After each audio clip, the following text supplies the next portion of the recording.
Greetings to our states and Atlantic weather news. From our studio today, we bring you a special program, along the U.S. East Coast. A strong coastal low is poised to develop, likely looping offshore and prolonging its impacts for days. Meanwhile, over the open Atlantic, Tropical Storm Jerry is strengthening and approaching the Leeward Islands before bending north. In the Caribbean Gulf of Mexico, things should stay relatively quiet in the short term, but moisture signals may increase in the latter half of the month, inviting new developments that merit close monitoring. In this broadcast, we will clearly present an overview of the atmospheric dynamics, track intensity scenarios for the weekend coastal low, specific regions and time windows of impact, an update on Jerry, a medium-range look at the Caribbean, and a quick check of the weather across the United States today. As usual, we'll end with a simple, memorable safety checklist and a 1-minute prayer for peace in our coastal communities. Let's begin. Right now, satellite imagery combined with analyses of the mid- and low-level wind fields show that offshore of the southeast U.S., convection remains fragmented, breaking into thin, discontinuous bands. What's noteworthy, however, is a ribbon of energy along the leading edge of a cool, dry air mass sliding southward with a cold core trough. This ribbon will likely gather moisture over the nearshore waters of the Carolinas and Tidewater, Virginia, allowing a low-level vortex to form and then organize quickly upon encountering a zone of enhanced offshore convergence. If phasing, the coupling between a mid-tropospheric shortwave and the surface low, occurs smoothly, the low could deepen rapidly, expand its fan-shaped wind field, and fill in a broad coastal rain shield. Conversely, if phasing is loose, we may see a system that moves slowly, even looping near the shore on a crooked path, prolonging its impacts and complicating forecasting in a big way. On the larger scale, a ridge of high pressure to the northeast acts like a soft barrier, both preventing the low from escaping seaward too soon and forcing a meandering track. This explains why places like the Outer Banks, Crystal Coast, and Delmarva often face constantly shifting winds, with a howling northeast flow flipping to north or northwest within hours. Tides rise and fall with the lunar cycle while surf stays high the whole time. We emphasize, even if the system is not a purely tropical cyclone, coastal wind gusts could reach low-end tropical storm thresholds, especially if the center tracks close to the shoreline while the northern high remains strong. Before diving into the scenarios, a quick update on Tropical Storm Jerry. At present, Jerry's core convection is more consolidated than it was at the time of naming. Mid-level shear is still present but appears to be easing as Jerry moves north, tapping warmer waters and a more humid environment to the northeast of the Leeward Islands. Over the next 24 to 48 hours, Jerry may intensify, glancing near the leewards. It can bring gusty squalls in outer rainbands and markedly rough seas along north and northeast-facing shores. Thereafter, riding the southern flank of the subtropical high, Jerry will most likely turn northward, sliding away from most of the archipelago, but Bermuda should watch the expanding wind envelope, since long-period swell and intermittent gusts may still affect the island outside the cone. A reminder: the cone depicts uncertainty in the track of the center, not the limits of impacts. Waves and wind can extend far beyond the cone, especially to the southwest during a strengthening phase. Back to the weekend coastal low, we present 3 main scenarios.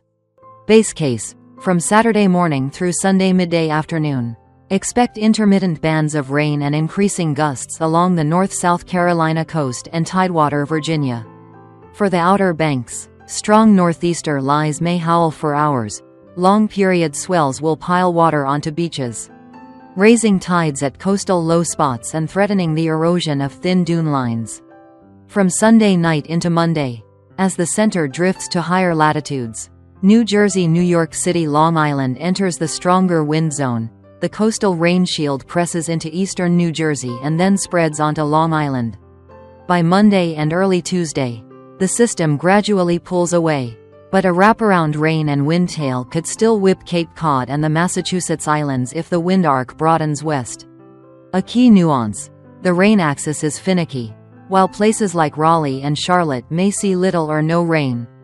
The NCSEVA coast could pick up hefty totals, differences emerging over only a few dozen kilometers.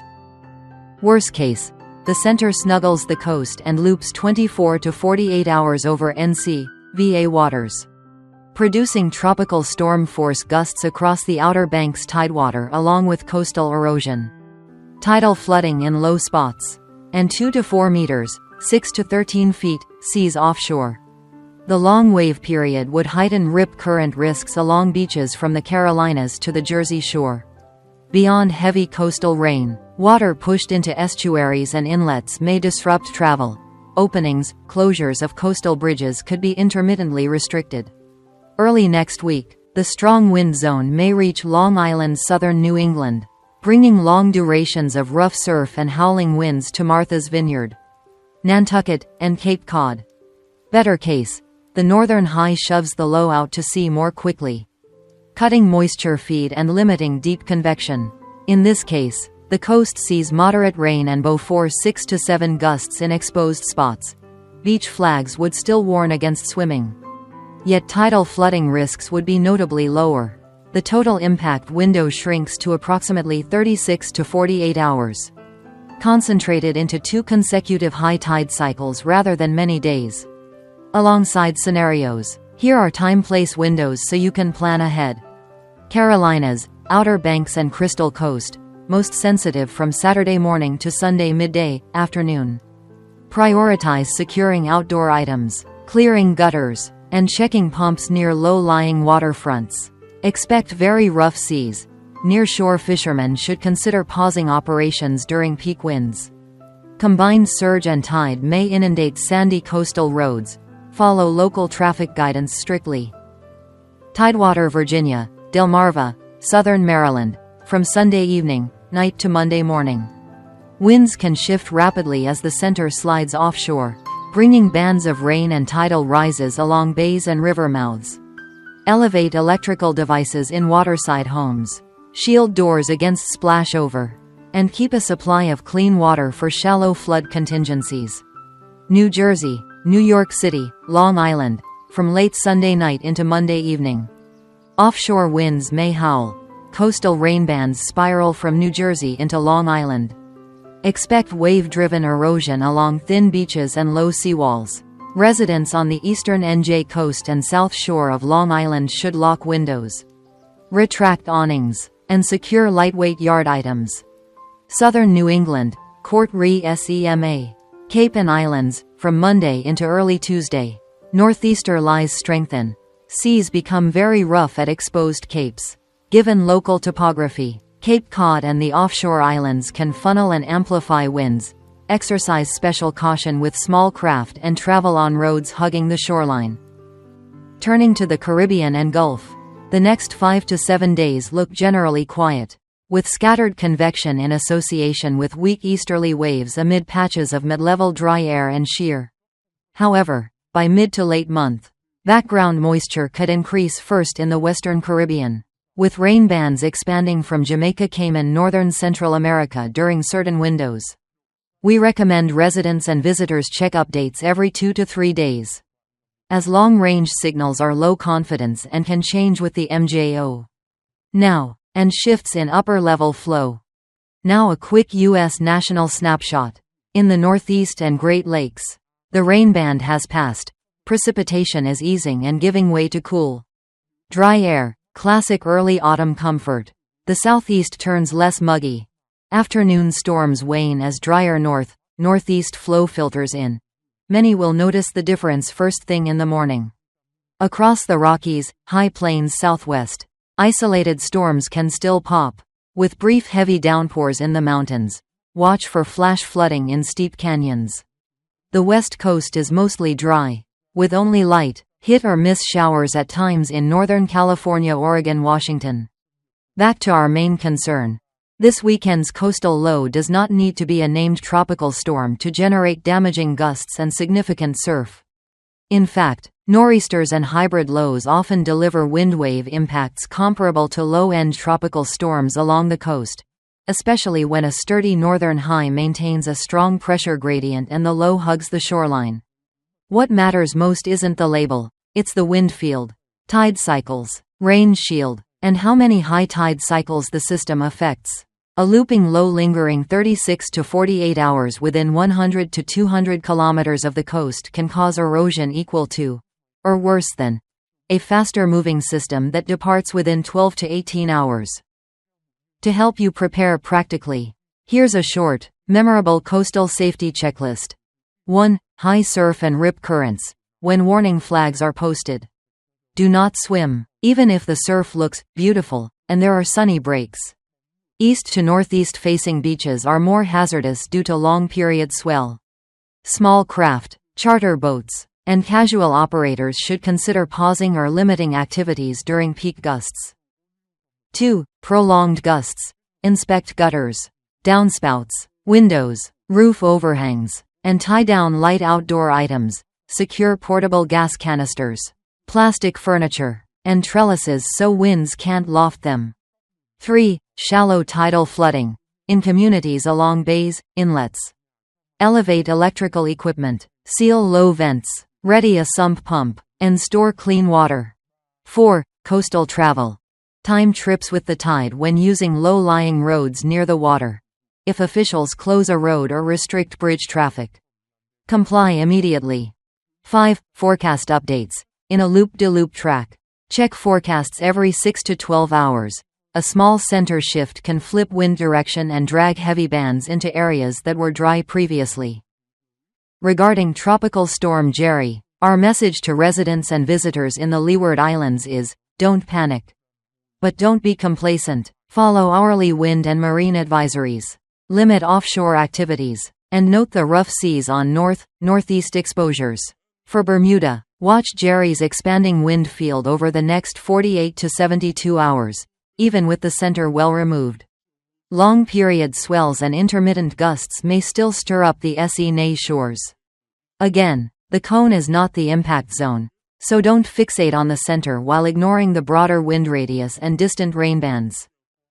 We also want to be frank about long-range uncertainty, beyond 3 to 4 days. Especially with simultaneous phasing and blocking. Model errors can grow quickly. That's why today's report sets scenarios side by side, highlights critical windows and areas of concern, and gives immediate actions, from reinforcing your home to retiming travel along coastal roads. This approach helps reduce losses from systems that may not be hurricanes, yet are disruptive enough to upend daily life for millions along the East Coast. Before closing, allow us a minute of prayer, a small tradition of our broadcast, but a space where we focus together on peace and mutual support. Lord, please watch over coastal residents, fishermen working at sea, first responders, and all those on duty for public safety. Grant wisdom to decision-makers, strength so we can lift one another in hardship, and peace for every household facing strong winds and high waves. Bring healing to the weary, and guide us through the days of trial. Amen. If you have a prayer need, please share it in the comments. Our team and community will be praying with you. And here is our engagement request. Are you in the Outer Banks, Tidewater, Jersey Shore, Long Island, or Cape Cod? Please comment with your observed wind speeds, tide levels, surf conditions, and photos from your location so the community gains a grounded picture of what's happening. Your on-the-ground contributions are invaluable data that make these reports more accurate and useful. If today's program helped, please like and share with friends and family along the coast, and don't forget to subscribe and turn on the bell so you won't miss early alerts in the next 24 to 72 hours, a period when this coastal low can change moods from half-day to half-day.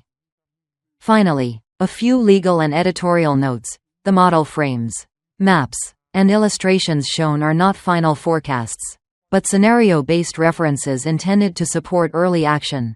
Quantitative ranges for wind-rain waves may be refined with local data and advisories from meteorological services and emergency management just before the main broadcast. Our production team will replace placeholder graphics with original channel designs to ensure exclusivity and avoid duplication with other platforms. Always follow official guidance where you live regarding evacuations or travel restrictions. Ladies and gentlemen, this weekend's coastal low features a more unpredictable track and temperament than ordinary systems.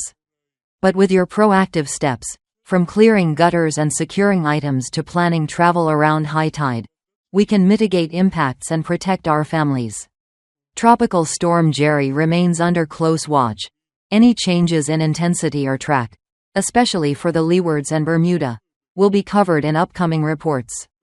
The Caribbean, though quiet short-term, is a basin where background moisture is waking up. Please check back regularly and prepare for heavy rain scenarios if rainbands expand in mid to late month. We believe that with transparent information, timely action, and community spirit, any weather system, whether an annoying coastal low or a named storm, becomes more manageable in our response. On behalf of the production team, thank you for joining the United States and Atlantic Weather News. Stay safe and peaceful, and we'll see you in our next broadcast.